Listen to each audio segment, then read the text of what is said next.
Ready? Yeah.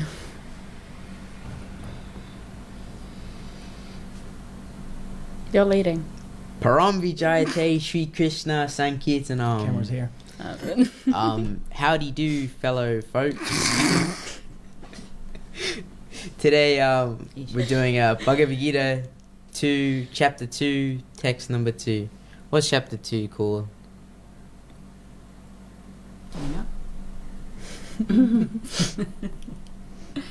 What? Contents of the Gita summarized. Contents of the Gita summary. Traditional name Sankhya Yoga. Okay. Screen. So, śrī-bhagavān uvāca kutas kaśmalam idam viṣame samupasthitam anārya-juṣṭam asvargyam akīrti-karam Arjuna. Okay. So scroll it down. You do the English, I'll do the Sanskrit. Okay, you do it.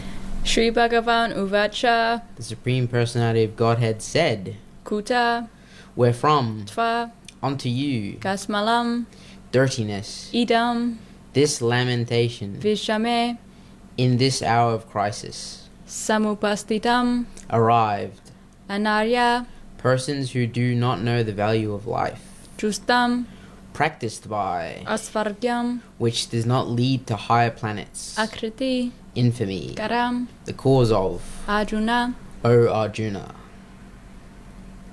Hazlo en inglés, mi amor. Tú lee el inglés. El topo.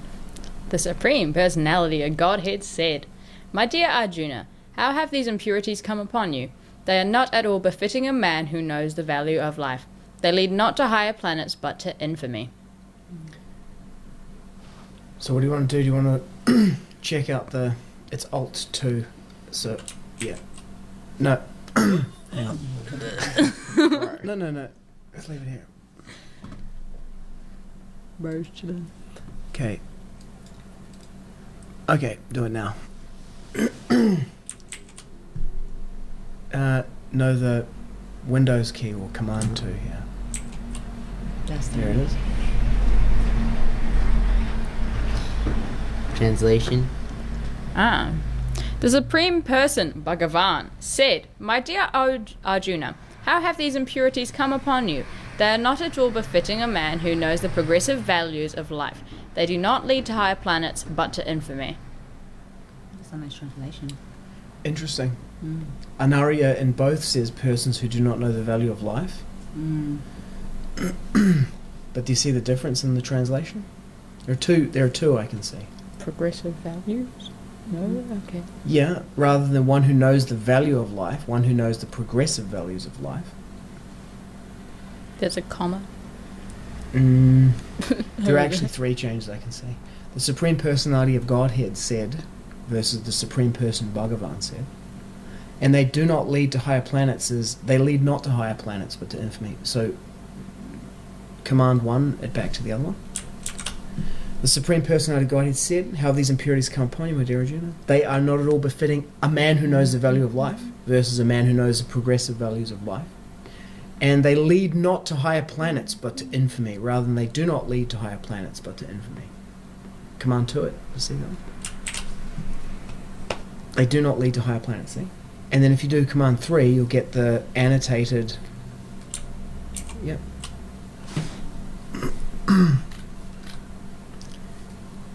Is this your book?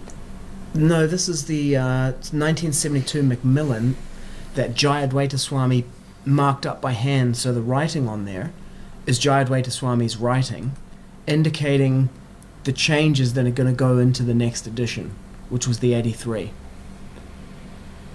So,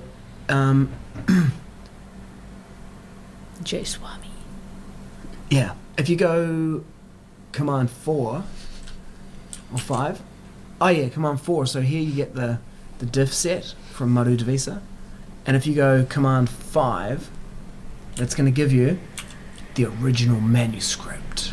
This is the one Prabhupada typed up himself. So what he had in the manuscript is the Supreme Personality of Godhead said, "My dear Arjuna, wherefrom have the dirty things, which are not at all befitting one who knows the values of life." What? What does that say there? Do not lead. Yeah. Do not lead one to the higher planets. But what is it after life? What's in there? Oh, there. Yeah, what's that? Which? Which do not lead one to higher planets and are infamous for the doer come upon you. Wow. What a split clause. We. Kutas kaśmalam idam. Wherefrom have these kaśmalam idam. Kutas, from where? Tva, you. Kaśmalam, dirty things. Idam, these. Where have these dirty things come upon you? But he says, wherefrom have the dirty things, and then this subordinate clause, which are not at all befitting one who knows the values of life, and do not lead one to higher planets, and are infamous for the doer, come upon you. See that split clause? See. Wherefrom have the dirty things come upon you? And then he split the clause. So the editor, the editor really definitely has to do that. He has to unsplit that clause, because what happens for the reader, here's some editing for you from my editing experience. What happens for the reader is, the reader reads the first part, "My dear Arjuna, wherefrom have the dirty things," and then they have to store that in their background, and then they have to go into a whole other subplot, "which are not at all befitting one who knows the values of life, and do not lead one to higher planets, and are infamous for the doer, come upon you." And it's like, what? By the time it gets to come upon you, you forget what you're talking about, Worlds there. So let's go back to the Macmillan one. So that's command 3, 2, 2. This is what Hayagriva did with it. How have these impurities come upon you? See how he's unsplit the clause? Prabhupada split that and then put the entire sub thing in the middle. And Hayagriva has unsplit it.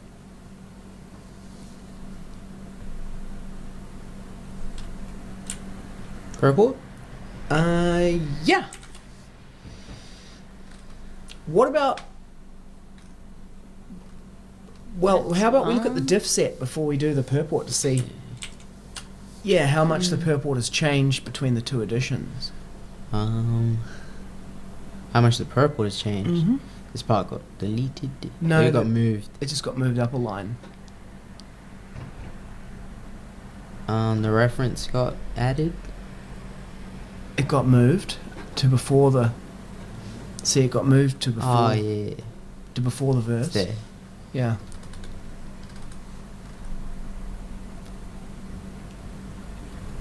Capital B. Hang on, go back up. It got decapitalized. Wait, which one's which? Yeah, so look at the top. See at the very top of the page? See Yeah. what it says? Original Macmillan on the left. Ah, right. Revised and enlarged on the right. So Bhagavan got decapitalized. I think that's because it's not directly referencing Krishna, but is referencing a word. it's definitely referencing Krishna. But śrī-bhagavān uvāca. no, but like it's when it says the Sanskrit word Bhagavan, it's not referencing Bhagavan as Krishna, but Bhagavan as a word. Mm-hmm. So, yeah, Mm-hmm. that makes sense, at least to me. Well, let's have a look at Prabhupada's manuscript, because the argument is it's making it closer to Prabhupada, so let's see if that's true. 5? 5, yeah, try 5. Go down into his typing. Look at this. Prabhupada typed this out by hand. What a savage. How old was he? Like 75? Don't know.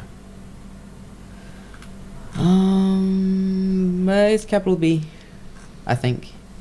Bhagavan is the last word in the import note, but go down. It says the Sanskrit word Bhagavan, so it's underneath the reference. So go down. Parashara, the word Bhagavan, capital B. So what's happened here is it's not making it closer to the hit F10 on the keyboard. That'll get rid of the F10 over there. Yeah.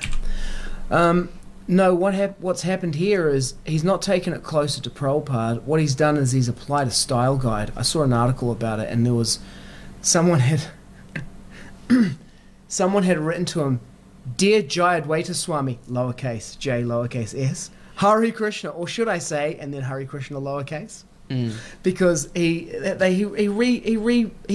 it according to some modern style guide, rather than taking it closer to Prabhupada's manuscript, which is the argument about what is. Look, Prabhupada has even capitalized Bhagavan in the Sanskrit transliteration of the verse. Vedanta tatvidas. See? Vedanta tatvavidas tatvam yajgyanam advayam. Brahmeti parameti Bhagavan iti shabdyate. And you see how he's capitalized Bhagavan in there? And Brahma. Well, Brahma is at the beginning of the sentence, right? Because he's capitalized Vedanti there as well. So that's why that's capitalized. Oh my god, man. What? Wait, how many people are watching? All of them. 0. Well, if we... But having said that, if you have a look in the underneath, it says Brahman, Paramam, and Bhagavan, and they're all capitalized. Because he is referring to Sri Krishna, the Supreme Bhagavan. Yeah. And he's the Supreme Paramatma. So there's nobody else except for him. So it's a coincidence that it's capitalized at the beginning of the sentence. Coincidere, to happen If we look together. at the... Yeah. Is it 3 for the diff? Well, fire it up and let's have a look. Nope. This one. Even though it's decapitalized here, it is mentioned again somewhere, right?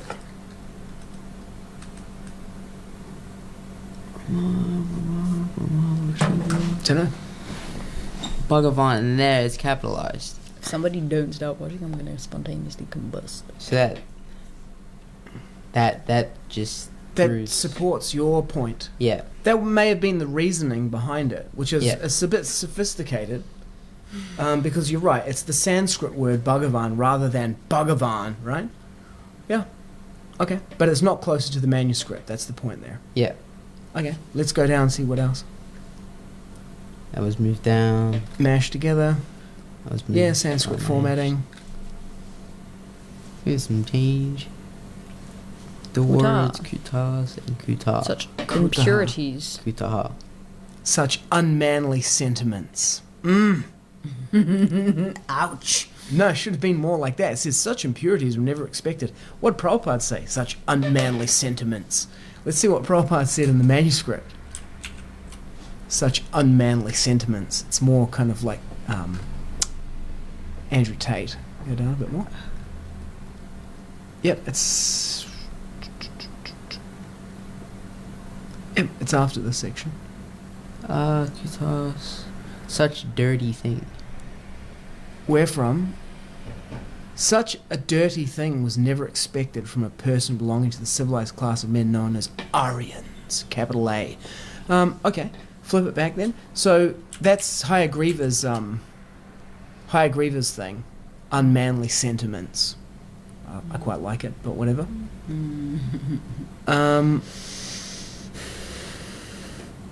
What? Okay. I can't see that. This makes no sense. I know, you can see it too, huh?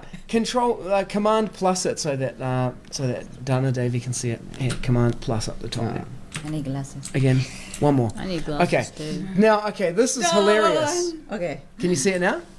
Okay. Kind of? You want to use my glasses? Here, try this. No. Try these on. No, that's too tiny. Now I Give can see me it. glasses, please. I'm blind. Okay, Okay. so what's happened here? So, unmanly sentiments, which was dirty things in Prabhupada's manuscript, unmanly sentiments by Hayagriva, Jayadvaita Swami, impurities, dirty things. Closer to the manuscript, yep. But then what's happened here is it says, are known as Aryans, and then it says, the word Aryan, which was lowercase before, has now become uppercase. Okay. But do you see the inconsistency? Because he lowercased Bhagavan when it said the word Bhagavan, and then he's uppercased the word Aryan. And then the Aryans before has stayed uppercase. which means that, and it's not at the beginning of a sentence, so it's capitalized for a reason, but then it's uncapitalized here. Can you go to try the 3 or 4 on the things with Jayadvaita Swami's manuscript? Let's go down and see if we can find it where the capitalization is. Oh, wait, we'll see. Yeah, what does he say? Restrictive modifier, no comma. The comma would be correct only if Parashara were the only great authority the sentence could refer to. Let's have a look at it. Bhagavan is only great authority.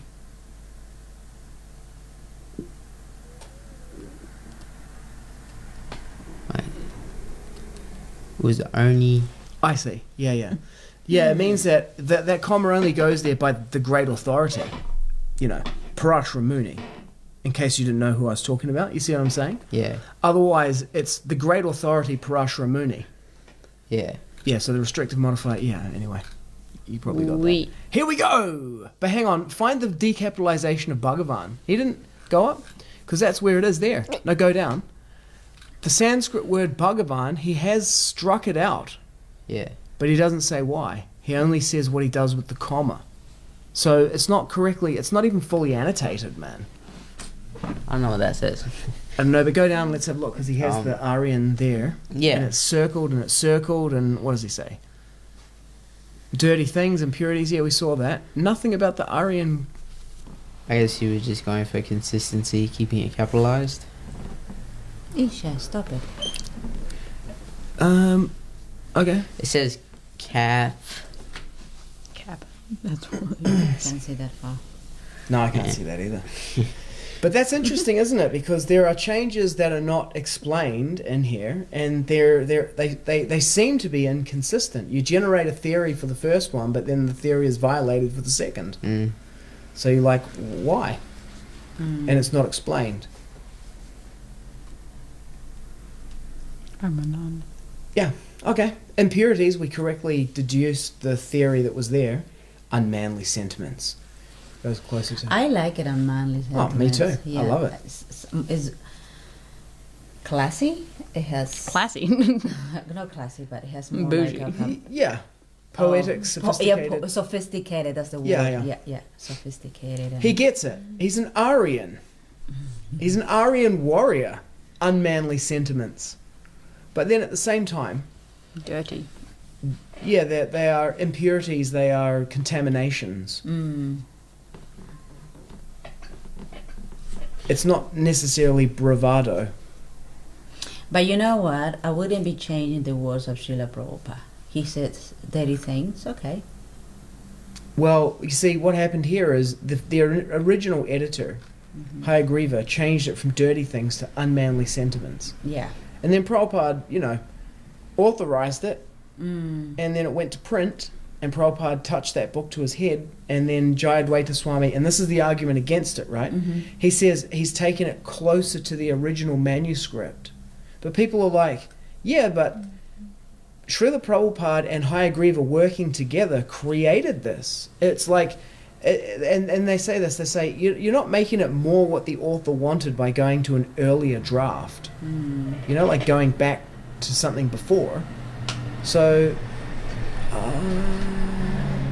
I wouldn't have done that, no. And Hayagriva, it's a trained gentleman, isn't he? Yeah, he had a master's degree in English. Yeah, so I would give him more like credit for doing that. Sorry. And he was checking with Srila Prabhupada. To the degree that he was, yeah. But the other thing is, like, why do that? You didn't get an instruction from Prabhupada telling you, I want you to, after I'm gone, to go back and make my Bhagavad-gita closer to the original manuscript. He never said to do that. Yeah, so that changes the whole,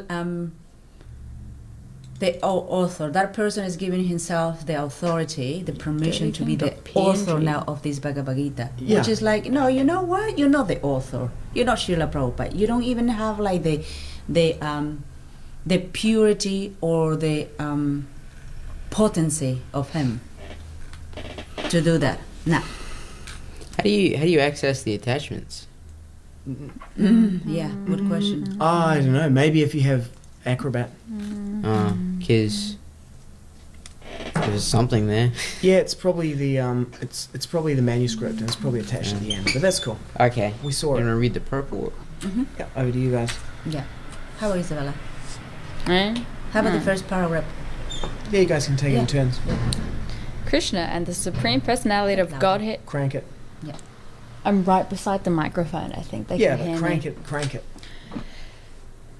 Krishna, the Supreme Personality of Godhead, are identical. Ah, I forgot the and the. Therefore, Lord Krishna is referred to as Bhagavan throughout the Gita. Bhagavan is the ultimate in absolute truth. The absolute truth is realized in three phases of understanding, namely Brahman, or the impersonal all-pervasive spirit, Paramatma, or the localized aspect of the Supreme within the heart of all living entities, and Bhagavan, or the Supreme Personality of Godhead, Lord Krishna. In the śrī-bhagavān, 1 to 11. Book 1, Chapter 2, Verse 11, Canto 1. Canto 1. Canto 1, this conception of the absolute truth is explained thus. You want to have a crack at it? You do, baby. You're really good at Sanskrit. Yeah. Oh my god, it actually clicked. Vadanti tattvavidas tattvamyaj jnanam advayam brahmeti paramameti bhagavan iti sabdyate. Awesome. That's it. The absolute truth is realized in three phases of understanding by the knower of the absolute truth, and all of them are identical. Such phases of the absolute truth are expressed as Brahman, Paramatma, and Bhagavan. Did you get that? I read it. I know, but did you get it? What? Yeah, did you get what you were reading? I guess. What did you get? There are three phases to understanding the absolute truth. Mm-hmm. Yeah. And being the knower. And they are all identical. Oui, oui. Mm-hmm. Okay. Prala, ¿quieres leer la otra parte? Yeah, don't scroll it too hard like that. Ah. You know? Yeah, man. These three divine aspects can be explained by the example of the sun, which also has three different aspects. Slow down. Namely the sunshine, the sun's surface, the sun planet itself. One who studies the sunshine only is a preliminary student. One who understands the sun's surface is further advanced, and one who can enter into the sun planet is the highest. Ordinary students who are satisfied by simply understanding the sunshine, its universal pervasiveness, and the glaring effulgence of its impersonal nature, may be compared to those who can realize only the Brahman feature of the absolute truth. The student who has advanced still further can know the sun disk, which is comparable to knowledge of the Paramatma feature of the absolute truth. And the student who can enter into the heart of the sun planet is compared to those who realize the personal features of the supreme absolute truth. Therefore, the Bhaktas, or the transcendentalists who have realized the Bhagavan feature of absolute truth, are the topmost transcendentalists. Although all students who are engaged in the study of the absolute truth are engaged in the same subject matter, the sunshine, the sun disk, and the inner affairs of the sun planet cannot be separated from one another, and yet the students of the three different phases are not in the same category. The Sanskrit word Bhagavan is explained by the great authority Paramsa Muni, Parashara Muni. Parashara Muni, the father of Vyasadeva. Vyasadeva. Vyasadeva. Yeah. The Supreme Personality who possesses all riches, all strength, all fame, all beauty, all knowledge, and all renunciation is called Bhagavan. There are many persons who are very rich, very powerful, very beautiful, very famous, very learned, and very much detached. But no one can claim that he possesses all riches, all strength, etc. entirely. Only Krishna can claim this because he is the Supreme Personality of Godhead. No living entity, including Brahma, Lord Shiva, or Narayana, can possess opulences as fully as Krishna. Therefore, it is concluded in the Brahma Samhita by Lord Brahma himself that Lord Krishna is the Supreme Personality of Godhead. No one is equal to or above him. He is the primeval Lord, or Bhagavan, known as Govinda, and he is the supreme cause of all causes. ¿Quieres leer en sánscrito, hija? You do it. No, no puedo ver. Vamos. Ishvara Paramam Krishna Sachidananda Vigraha Anādiradir Govinda Sarvakarana Karanam. I've heard that before. There are many personalities possessing the qualities of Bhagavan, but Krishna is the Supreme Person because none can excel him. He is the Supreme Person, and his body is eternal, full of knowledge and bliss. He is the primeval Lord Govinda and the cause of all causes. Brahma Samhita, chapter 5, verse 1. Mm-hmm. In the Bhagavatam, also, there is a list of many incarnations of the Supreme Personality of Godhead, but Krishna is described as the original personality of Godhead, from whom many, many incarnations and personalities of Godhead expand. You have a go. Ete kasam chamsha kala pamsa Krishnastu Bhagavan Svayam Indrari Vayakulam Lokam Midjatyati Yuge. All the lists of the incarnations of Godhead submitted herewith are either plenary expansions or part of the plenary expansions of the Supreme Lord of the Supreme Godhead. But Krishna is the Supreme Personality of Godhead himself. Bhagavad-gita. About śrī-bhagavān. śrī-bhagavān 1. Canto 1. 1:3:28. There we go. Why doesn't it say śrī-bhagavān? It is bug. Bag. Is it normally like that? Bag. Yeah. Okay. Despacio, Prala. Slow.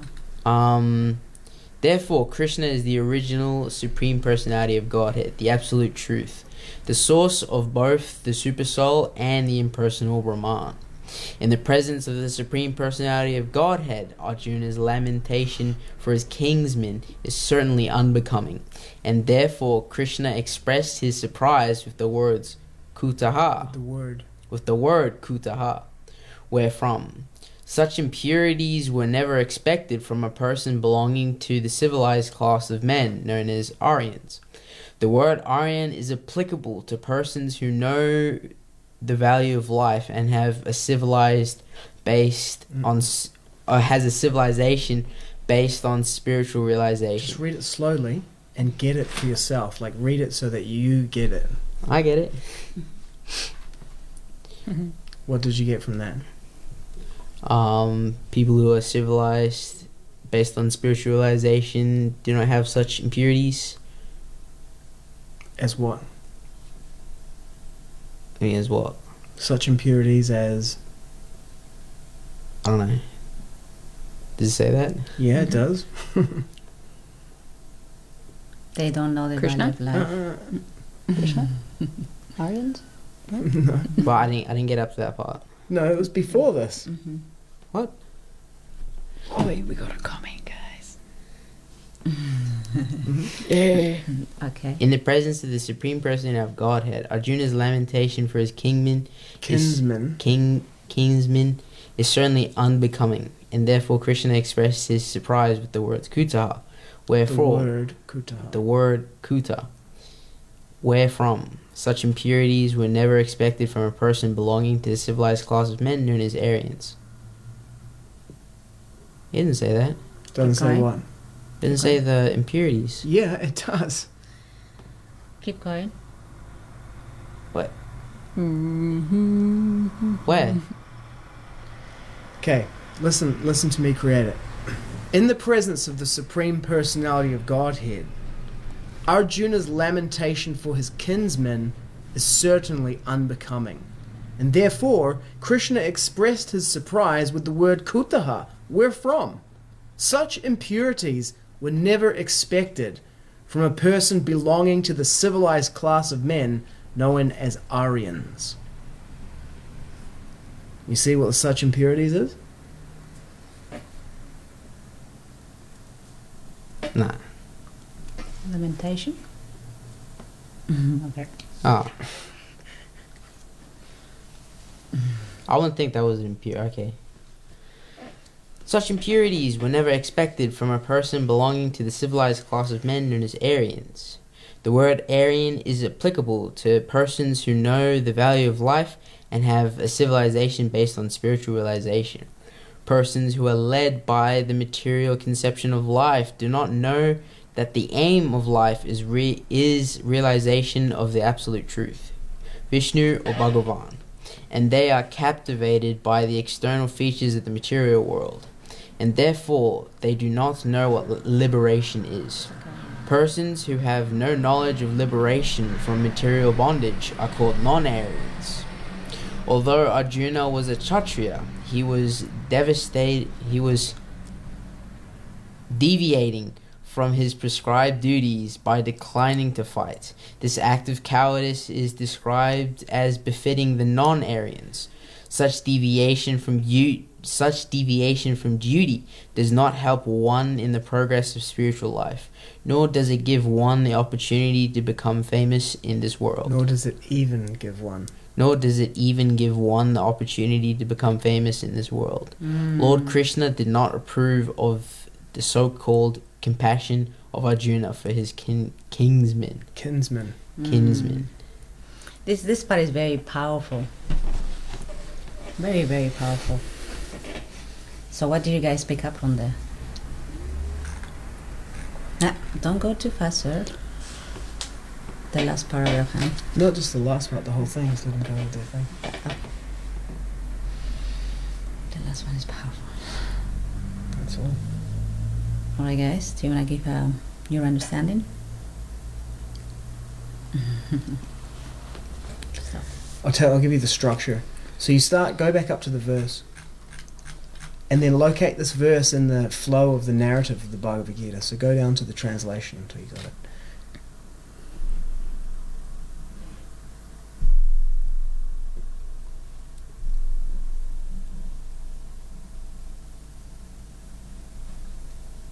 Do you want to read it again?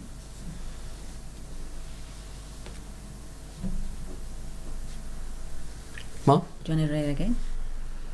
The Supreme Personality of Godhead said, "My dear Arjuna, how have these impurities come upon you? They are not at all befitting a man who knows the value of life. They lead not to higher planets, but to infamy." So, can you guys tell me what is the impurities that Krishna is talking about? He ain't fighting. He's deviating from duty. Excellent. I don't think so. What? Okay. Yeah. So he's having this compassion towards these people that actually are evil, right? And he's feeling that compassion, and as the duty of Kshatriya is to fight and stick to his Dharma. To his dharma. That is his duty. And he has to understand. He's saying, you need to understand. Oh, Prahlad, you give me Don't jump around like that. People are looking at it. Yeah. And so put it onto the thing that we're talking about and leave it there. Have a look here to see what people are saying.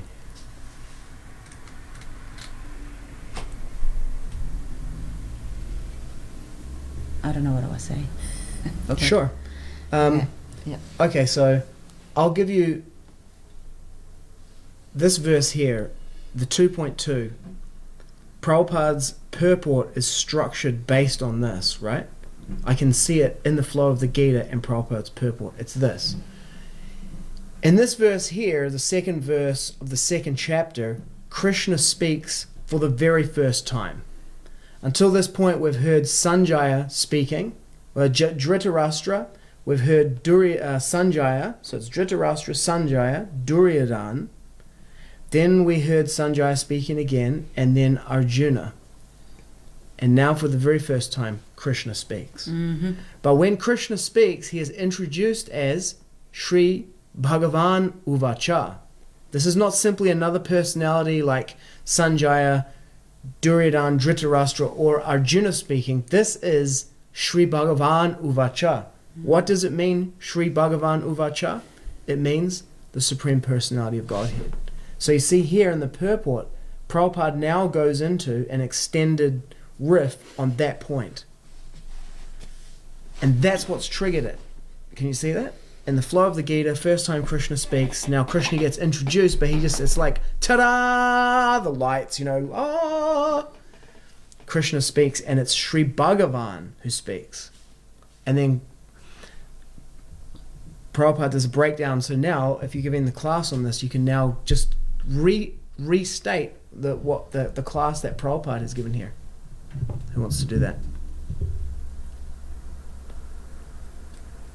Vamos, hija. Tú hazlo. Amor, people are watching. Yeah. What do I read again? Just roll it down, Prahlad, so that you can see it, and then that can trigger your memory about it. Remember I asked you, did you get it? Did I get Roll it? it down. Yeah. See, I asked you, you're reading it, and I'm like, did you get what you just read? And you're like, yeah, I got it. And it's like, okay, so now, what did you get? Don't go Of all the way whole down. thing. No, see, at the beginning, Prabhupada is creating this point. It's Krishna who's speaking, and he's introduced as śrī-bhagavān. What does that mean? What does it mean that Krishna is śrī-bhagavān? What makes him different from everyone else? What does it mean, śrī-bhagavān? Because he's cool. Yeah, but what does Prabhupada say in the purport about what the meaning of śrī-bhagavān and... Self-realized, who has all the riches and stuff, and like good things, but is also renounced and attached. Mm-hmm. So Vān means one who has. Vān means like holder. And Bhaga means opulence. So Bhagavan means one who has all the opulences. And there are 6 of them. I don't think he says 6 opulences in there. But he breaks it down. He gives all of the 6 opulences, but he doesn't say there are 6 opulences. Check the comments. No, well, you guys are doing it. You check the comments. Oh. Nice questions, Vanilla. What? They're good questions. You're supposed to answer them. Oh, yeah, those are cool questions. Well, you don't answer them. For the benefit of people who are watching the video, you would... You're giving the class. So, Yeah, thanks for tuning in, Fenella. you read the first question and provide an answer, because I... Okay, guys, Go. please don't take too long. What people are looking and you guys are just doing nothing. Yeah. Listen, I'll do it. I can't think of any famous, rich, powerful, beautiful people who are also renounced or detached. That's the first comment, or it's got a question mark, but it's not really a question. But yeah, I mean, people who are famous, rich, powerful, beautiful, and also renounced or detached. Like, people are famous for being renounced and detached. Like, who's famous for being renounced or detached? No one. Well, Mother Teresa. I don't know. Depends which side of the internet you look. If it's like the the angel of death or whatever it is, the angel of evil, Christopher Hitchens. But she's famous for being kind of renounced. She doesn't look particularly beautiful. She's not particularly rich that you know of. She's kind of famous. Some people are famous for being renounced, right? But who's All of them. all of them and renounced or detached? Yeah. Krishna. Yeah, exactly. Roll on. I didn't realize the other side in the battle were evil. They were doing some despicable activities at one point. I don't think all of them were, but if I remember correctly, I'm not gonna remember this correctly.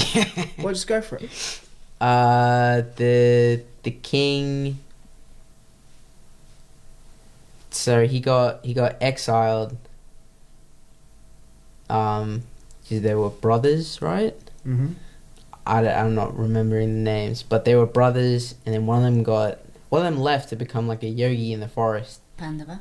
Yeah. Pandu. Pandu. And then one of them became the king. That is. And then Pandu sent his sons to the court to be trained as princes. Didn't he die? I'm not sure. No spoilers. And then he came back from the forest and was like, hey, I'm ready to be king now, I think. And then they were like, no, we can't do that. And then I think he said that we're not going to give you like a single blade of grass or a single like rice grain. Of a land. Yeah, of land to you, even though it was his birthright to be king, because I think he was the eldest, but he just wasn't there, so... He was blind, so No, he was not qualified. he's talking about Pandu. So you essentially have it right, but Pandu died and his sons came back, and his eldest son Yudhisthira is the one you're describing now. Right. Yeah. Said he died. Yeah, and so he claimed... He had a claim to the throne, which was legitimate. But they were like, yeah, nah, we're not going to give it to you. We're not going to give you anything. And so, yeah, and I think, not in the Bhagavad-gita, but in another book, after this battle, some of the people on the other side tried to, like, kill some children. It was, yeah. Didn't they also try to like steal someone's wife? Yeah, Like, there was that thing The where Pandu's wife. they Draupadi. they did that, yeah. So they're a bit not good. Yeah, I don't remember it completely, but I get the gist of it. Okay. Weren't some of the people on the other side pure devotees, e.g., grandfather Bhishma? So just before we go to that question, the thing is, the guys on the other side are always evil.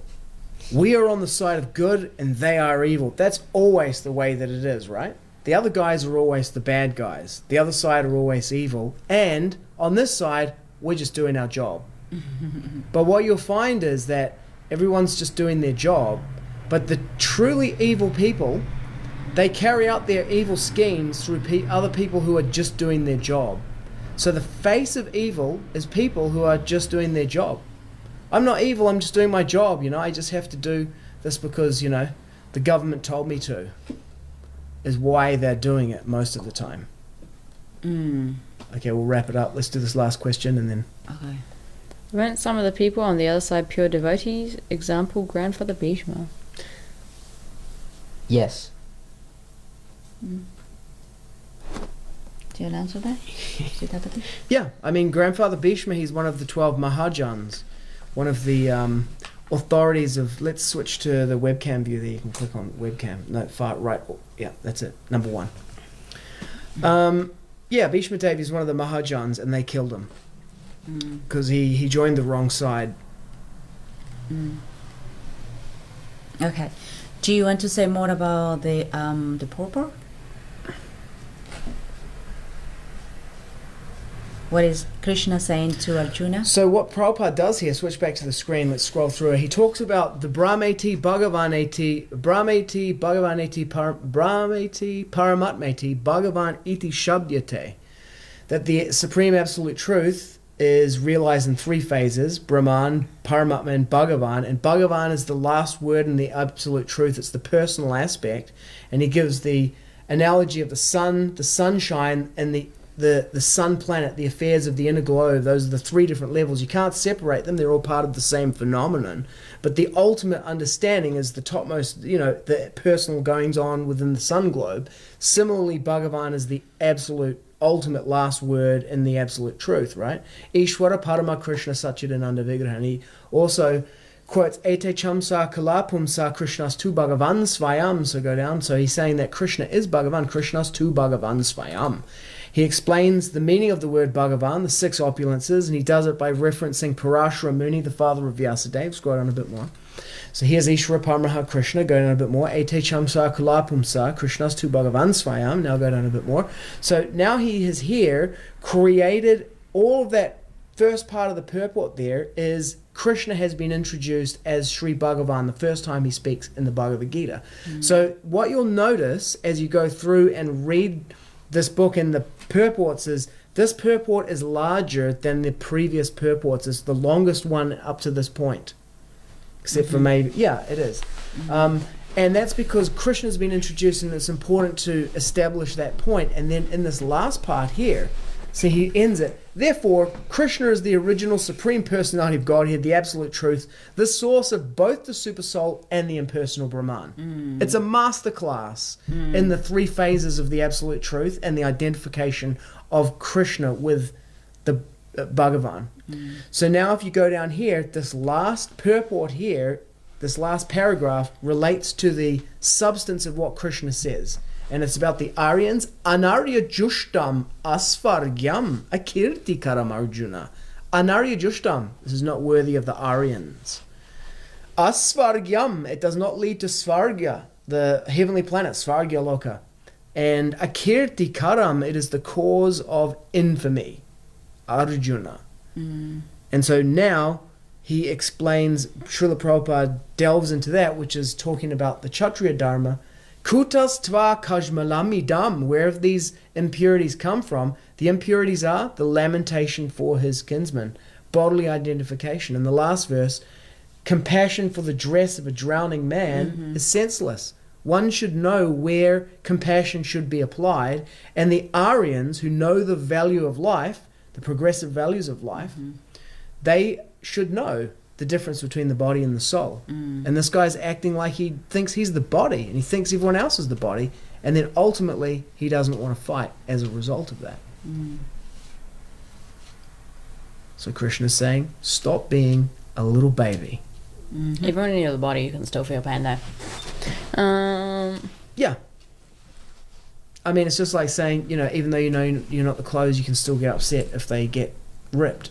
Nice to get wet. Yeah, I get upset when my clothes rip, you know. It's exactly. It's kind of like a... But Krishna's saying you've got to keep that in perspective. What's more important than that is doing your duty. Infamy seems an odd word choice. Fenella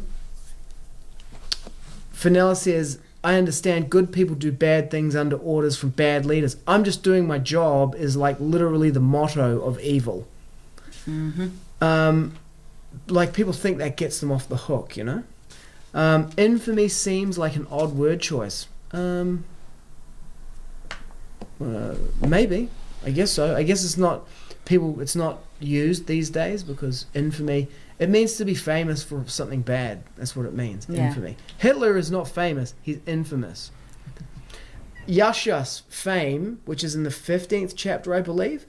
It says there that according to Lord Chaitanya, one is famous if he is known as a great devotee of Krishna, otherwise he is infamous. Yep. What is the... Why infamy? Because that's literally what it says, akīrti-karam. This is the cause of infamy. And then later, Krishna will say to him that if you leave the battlefield, like you're saying, people will not think that you did it out of magnanimity. They'll think that you did it out of cowardice. So and they'll speak badly of you. Yeah, and for one who is known honor, to be known as a coward in that way, dishonored, is worse than death. Yeah. That's why it comes to infamy. It's like someone does something something really bad, and they are famous for doing that.